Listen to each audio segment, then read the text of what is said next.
All right, it's not Wednesday, but we're still doing logistic growth. So, yeah, so anyone who came in late, anyone else who came in late, I'm pushing the pre-testing to Monday, the testing to Tuesday. We're doing 2 days on this. 2 days on this, and one more day is just a review on Friday. We're going to do some practice with variable separable. There was one more section in this textbook that's sort of nice for practice. All right, so practice is up. Let's continue where we left off yesterday. We did 17. Let's do 19. All right, you did 18 for homework. You can do 20 for homework tonight. All right, so 19, we got. Let's do that again. Okay. 1 over p dp dt is 0.3 times 1 minus p over 100, and p of 0 is 75. All right, so you're starting off with 75, I don't know, mongoose. What's the plural of mongoose? Mongoose. Mongoose. House, let's see, mouse, mice, house, heist, right? Moose, meese, mongoose, mongoose, right? No? Well, so we have a bunch of mongoose. What? It doesn't change. Yeah. So, right. So, 1 mongoose, 2 mongoose. Both mongooses and mongoose are correct. Really? Well, different countries probably. Mongooses might be some other country. All right. Focus. So we started off with 75 mongoose, and the question is what happens to this population over time, right? All right. First thing I want to do is take a look at the slope field on the calculator. We didn't get a chance to play around with that yesterday. Let's play. Listen, ladies. You ready? So get into the calculator and put this in DiffEqu mode. See what the slope field should look like.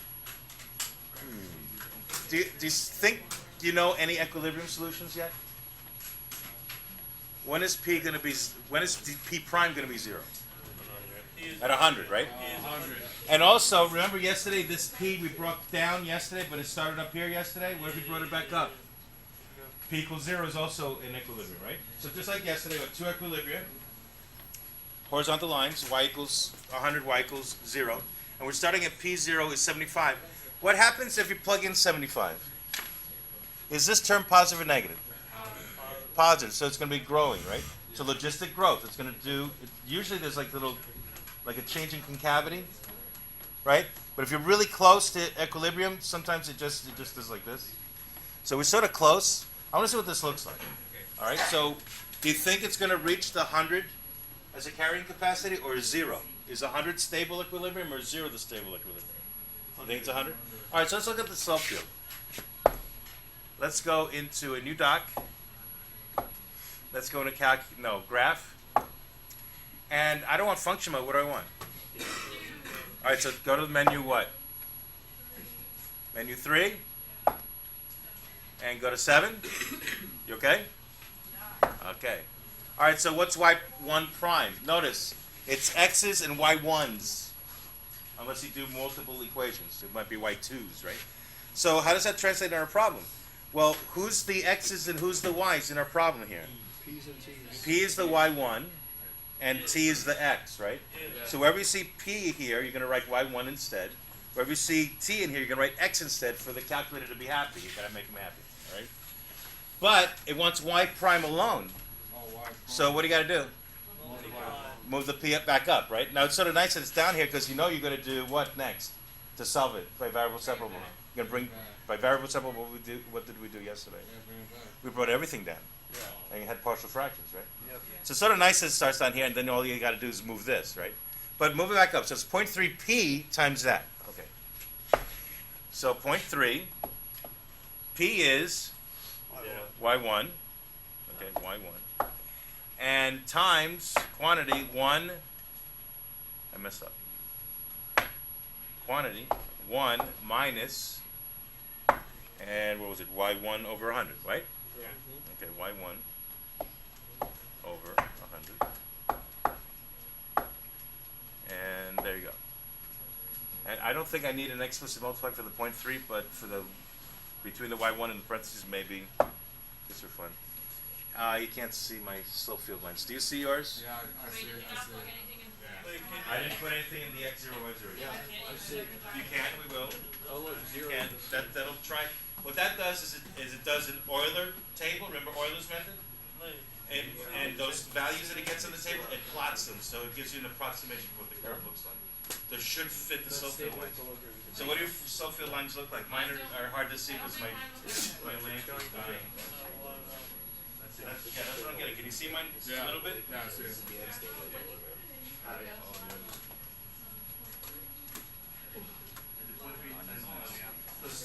They gave us y prime over y. Or they gave us dp over Why did it do it 6.7? so I want y prime to be long. That's what it wants. Y1. Get this back up. So b is y1, x is c's are the x's, the b's are the y1s. Okay, anyone stuck? Do you see it? Mine is doing this. No, that's not right. It's looking like exponential growth, right? Do you see yours? Follow along with yours. Yeah, that's what it. If you don't have your handheld, follow on here. Carmty, okay. Now the thing is, we know there's an equilibrium y equals 0, and you were sort of predicting it was going to be unstable. Does it look that way? Yeah. If you start off of 0, do you go away from 0? Yeah. You're away from 0. If you start at 0, you're stuck at 0, but you don't see horizontal lines here, but you know that, right? So this is not a good window. Why? Because 100 is. What happened to the other equilibrium, right? So maybe we go to 100 or 200 to see that it flattens out around 100. And what about negative mongoose? The x's are how many mongoose, right? I don't want negative mongoose. Who wants negative mongoose? All right, so let's change the window. I thought P was mongoose, and the X was T. Oh, this is true. I'm sorry, take that back. You're right. Who wants negative time? That's We can't have negative time. That's it. Where everything Yeah, is right. mongoose. Yeah. So the x's here are time. I'm sorry. You're right. So let's start with P. Space-time Let's start with is T equals 0 because that's what they mongoose. started at. They said P0 was 75. We'll start there. Everything. All right. So how do I change the window?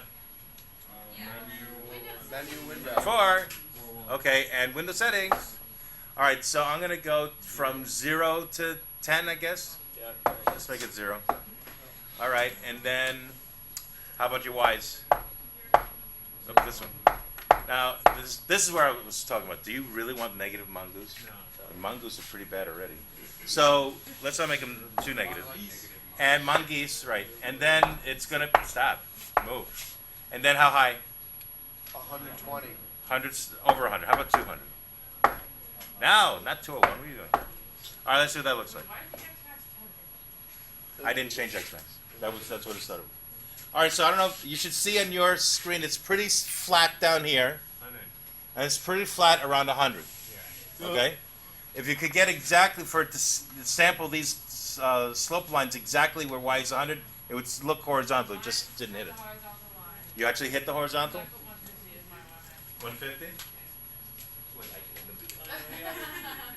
All right, so menu.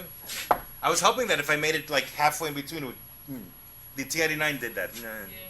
All right, so anyway, so 4, let's make the Y max 150 looks nice. Okay. Doesn't have to look nice, but yeah. I mean, you know what it's supposed to look like.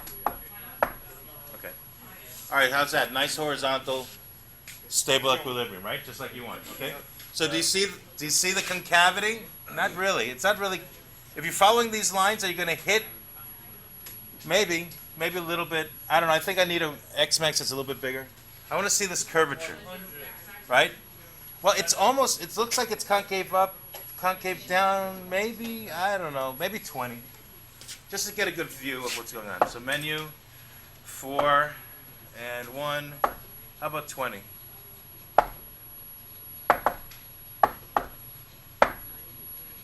that any better?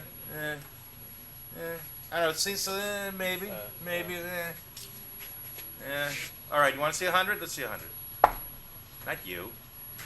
Get out of there. Menu and window zoom and window settings. All right. X max of 100. How about that?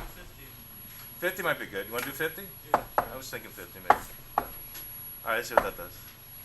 All right. That's better. So you see it on yours better, right? Yeah. It's concave up, increasing, concave down, increasing, right? So y prime is always positive between the equilibria, but y double prime is positive and negative. Remember where where you change concavity, where f double prime is 0, that's when we got a max for p. P prime. Where f double prime is 0, you can have a min or a max for f prime, right? Yeah. So where you have a maximal growth rate is where it changes concavity. And we're going to prove that it's halfway between 0 and 100, whatever these two equilibria is. So at 50, you have this change in concavity. We're going to figure that out later. But these logistic curves, very often, they ask you on a part 1 question on the AP, they're going to say, when do you have the greatest growth? At what y value? And they're going to say y is 25, y is 50, y is 75, y is 100. And you say, y is 50. Okay? These curves always have a change in concavity halfway between the two equilibria. Always works out that way. You can prove it by taking the second derivative. They gave you the first derivative, right? Yeah. They gave it p prime. If you look at p double prime, you're going to see that it changes concavity always where you have half the carrying capacity of the population. Alrighty? So, now, what if I wanted to graph the solution curve on here? Yeah, initial value. Alright, so go back to your equation. Hello? How do I get back up? Go back. Oh What? no, oh no, Oh no. oh no. Oh no. What the hell does that mean? Oh Oh my god, I hate this emulator. Carty. Freaking emulator. Okay. Can I get in there now? Haha! Alright, so what was the initial condition? The initial condition was?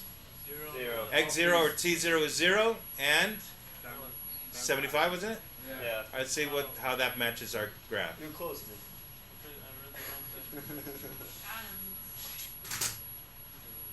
Alright. Alright, so it started at 75. Do you see what happened? It started above 50. So you don't see what? The change in concavity, right? So if you start below 50, it will. Alright, so that's the solution curve we're trying to get. Now this is just an estimate. How do we get an exact function? We got to do the variable separable, partial fractions, all that fun stuff, right? Now, yeah, just for fun, can I do it again? Yes. Can I change it to something like, I don't know, 25 maybe? Or 10? Okay, right. Will you stop? Okay. Fine, 10. Something less than 50. Okay, so enter. You see how it changes concavity right at 50? Okay, then you can figure out what time is the maximum growth rate. Prime is maximized there, right? Okay, so let's go back to analytic. We didn't get to do that yesterday. I just wanted to throw that in. All right, so that's DiffEqu mode. That's sort of nice. Yeah. It's going to look like a Newton's. Huh? Well, it always increases fast at first. Even if it started down here, it's pretty fast, and then it levels off. Yeah. But it's not going to do the concavity change, right? It sort of just looks like the Newton's law of heating. That's what it looks like. All right, so let's do this. How do you separate this thing? dp, well, yeah, but how about dp over p times 1 minus p over 100 is equal to 0.3 dp, right? No, dt. Bring up the dt, right? All right, so we integrate both sides, and the right-hand side is easy. What do you get? 0.3 t plus a constant.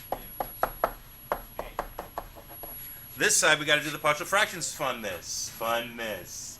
So it's 1 over p times 1 minus p over 100. Are you ready? Let's do it. So 1 over p times 1 minus p over 100. Let's do the variable separable part, which is just combining fractions, getting common denominators. It's just algebra. Remember 9th grade? Actually, 8th grade. When did you do algebra 1? Not 8th grade. Yeah, this is 8th grade. Didn't they do this in the 8th grade? Actually, this is an optional topic in Algebra 2. Did they do it in Algebra 2? Yeah. This is also an optional topic in pre-calc. Did I do it in pre-calc? Yeah. What do you know? No, you didn't make this. No, I didn't. Yeah, Yeah, I skipped. That's like the one thing in that book I skipped. Yeah, you did. All right. So anyway, so how do you write this? What goes on top? A over P and B over 1 minus P. So realize that on the AP, very often, if they give you a partial fractions problem, it's only 2 terms Only two factors, and they're linear. Almost always. So there's always A and almost always A and B. Not the BX plus C. Remember that one, right? Yeah. It doesn't usually get that crazy. It could, I guess, but they never did. All right, so how do you combine these fractions? Multiply top and bottom of the first one by the other guy, and top and bottom of this guy by P, right? Because they don't have any factors in common. So let's see.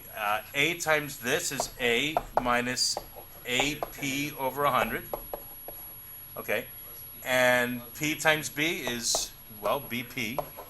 And now we have the same denominators on both sides, right? So just match up the numerators. Technically, it's plus how many P's? 0 P's. Let's make that obvious, okay? So the A is the only constant term. It matches who? 1. 1. So again, you got A for free. These are not that bad. So A is 1. Then what about the 0 part? That matches what? Negative A over 100 plus B is 0, but A is 1. So if A is 1, what do you get for B? So they're both, okay. So if A is 1, B is 100th? I guess so, okay. All right, so B is 100th, A is 1. All right, so you ready? Done? We're good? Okay. So we go back to the integrand and plug in those constants and integrate, right? Any questions about how this works? Yeah. Why'd you say 0 P again? Because there's no P's up here. So you We're matching up constants with constants and constants with constants and P's with, well, nothing. Because if there was something there, it was like a 2P, then you'd set it equal to 2. All right, we ready? So got A is 100 and B is 100th. A is 100 and B is 100th. So what are we going to do? So we integrate A over P plus B, which is 100th, over 1 minus P over 100. There you go. And don't forget there's a dp in here. All right, so how do you integralize? ln absolute p. Now, who's u? So what's du? 1 over 100. Yeah, if u is You got dt over 1 minus p over 100, du is negative dp over 100. So if we want to place, forget, we did the first part already, just look at this. This dp for this guy, I'm not changing dp for that guy, right? Wait, negative DP over negative Over 100, over 100. That's that was supposed to be 100. I said 100. What the hell is that? Oh God, it must be the fractal music. All right, so it's going. So you're going to replace dp with not just 100. Get dp completely old. Negative 100 du. So this is negative 100 du times 100th. That goes away. Just make it 1. So it's negative 1. So I got negative the integral of 1 over u du. So you get ln of u, which is 1 minus p over 100, right? You very often get this minus here for these logistic problems. Is equal to, what is it, 0.3t plus a constant. And there was a constant here, and there was a constant here, and there was a constant here. Just throw them all together. All right, what did we do last time for this? Combine the ln's how? All right, so p over 1 minus p over 100 is equal to stuff. All righty. And then what? E to the both sides? Okay, get rid of the ln. And you get p over 1 minus p over 100 is equal to what? D. Well, I started with A, so I'm going to go to B. You started with C? Yeah. I'm going to go to B, e to the 0.3t. That's a 3, believe it or not. All right. So we could get the B now, or we could just get the P alone. I don't know. What do you want to do? You want to cross multiply? Get the P alone? Yeah. So what do you get? P equals B e to the 0.3t minus, wake up. Okay. Minus B e to the 0.3t times the P over 100. Right? Is that right? Yep. All right. And I still got to get the P's alone. So what do? Move it and separate. Move this second All right, so add the second term to both sides. So P plus negative B e to the 0.3 T P, over 100, leaves this behind. Alrighty. There you go. And now what? Now you pull out P. Now you factor out the GCF, right? You forgot to change the sign. Yeah, I'm adding it, right? I'm adding it. Yeah.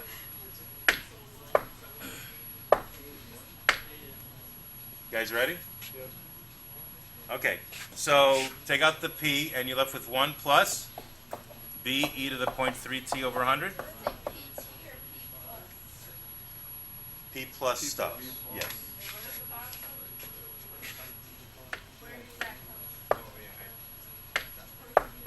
I added this to this. I just moved this over. So this plus this, right? Then we're factoring out the P.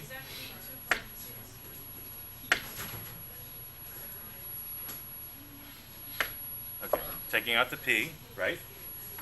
Take out P here, you get 1. Take out P here, you get this. Is equal to this.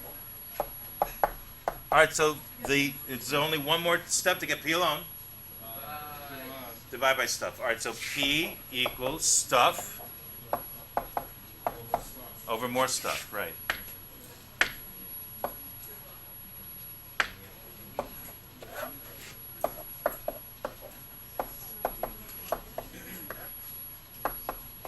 Okay, now, can you figure out the B's? Yeah. The initial condition was T equals 0 when P is 75, so let's do that. 75 for P equals B e to the 0 over 1 plus B e to the 0 over 100. Is that okay? All right, so what's B? How do you get B? Remember, I'm plugging in 0.75, right? At T equals 0, we have 75 muskrats, or whatever they are. So now what? Cross multiply some more. Oh my God, all this cross multiplying is so much fun. You like muskrats? You know? Who does? Okay, come on. What's wrong with this thing? There you go. All right, so cross multiply 75 times stuff, right? So 75 plus 75b over 100, otherwise known as 3/4, by the way, is equal to b. What? At t equals 0, we have 75, whatever they are. E to the 0, right. All right, so how do you get b? Again, you're going to... Remember, isn't this 3/4? Yeah. So subtract 3/4 of b from 1b. You get 1/4 of b. So b is 300? B is 300. Okay.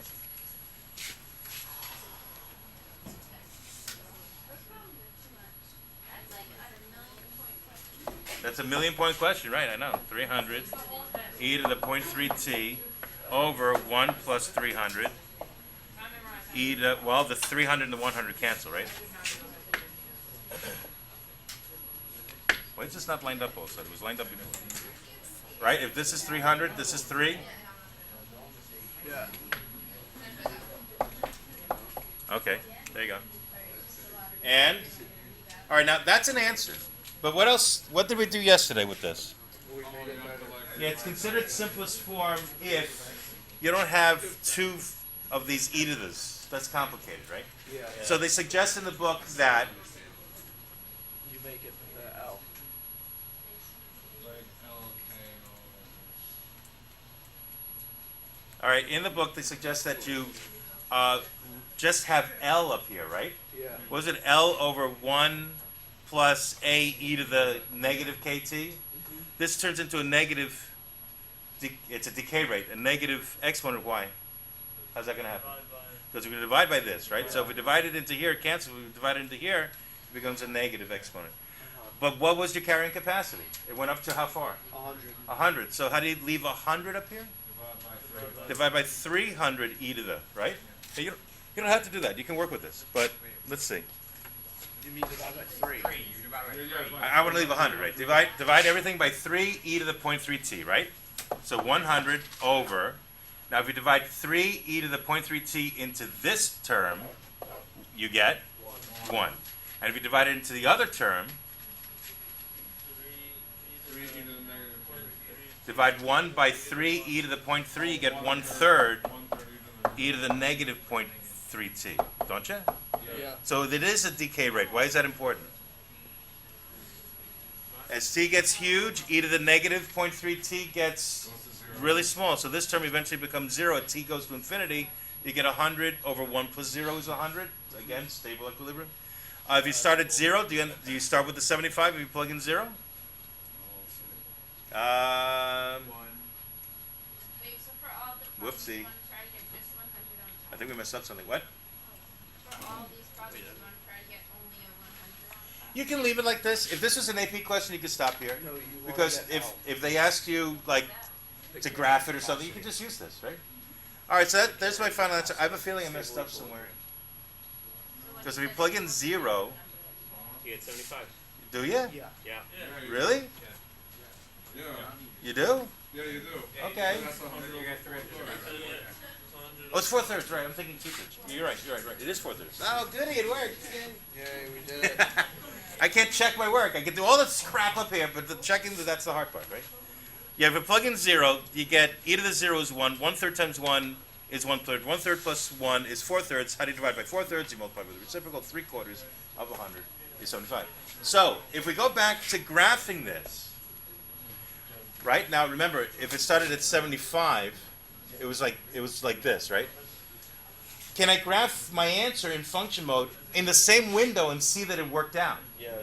Now, not this, right? This one started at 10, was it? The one that starts at 75. So 1, 2, 3, 4, 5, 6, 7, E5. The one that started here went like this, right? So let's make our window 0 to 50 and 0 to 150 in function mode and graph our answer and see that it looks the same. Just to check. Okay. So let's get another page. Control doc.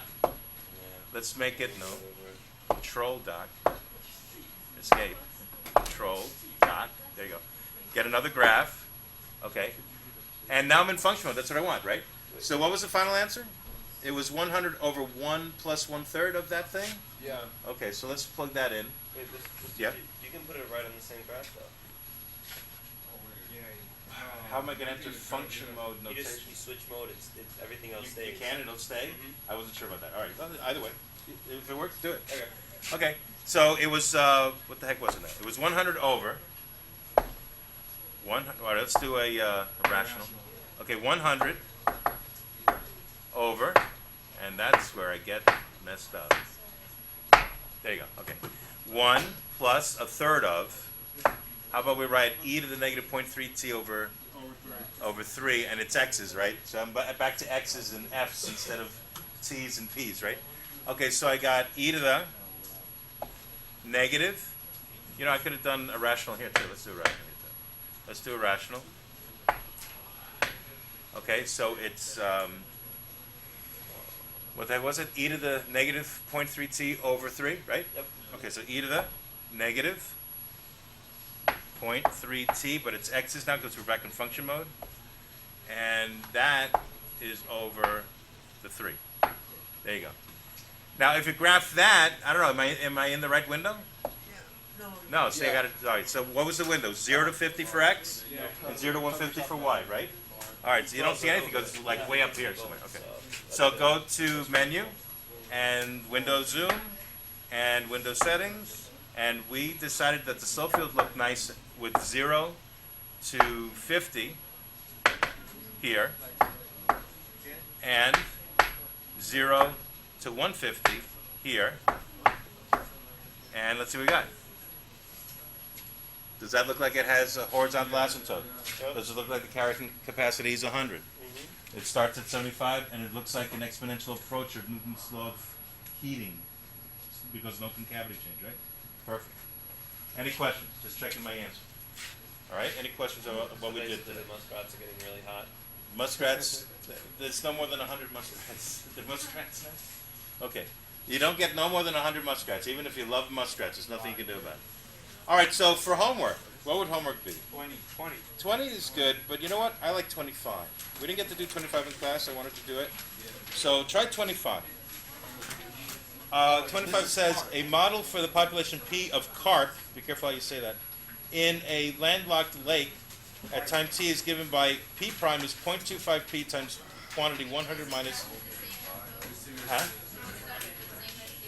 Yeah, the same idea. Yeah. All right, so it's a word problem. It's a lot of words. So they're just telling you what the p represents, what the t represents, but you solve it the same way. What's interesting? Listen. Shh. Part A is what we did. Part B is, what if a census taken 10 years ago found that there are 1,000 carp in the lake. That's your initial conditions. Forget that. Yeah. Part C changes the differential equation. All right. Under a plan to join the lake to a nearby river, the fish will be able to leave the lake. What if you have a net loss of 10% of carp every year? What happens to your differential equation? So think about that. So is it p prime is 0.5p times 1 minus 0.0004p? No. Minus 0.1p. Solve that. See what happens to the population. Okay. Does that change the carrying capacities? Does that change the concavities? Does it change the curve at all? That kind of thing, right? Okay. Yep. So perturb the system a little bit. Eat some carb, 10% a year. The first question though is completed in The first part, A and B. A is general solution. B is the particular solution, putting in the A initial is condition. the final version of 0 and then B is the whole long. The whole one, right. Yep. Alrighty, that's it. YouTube, have a nice day.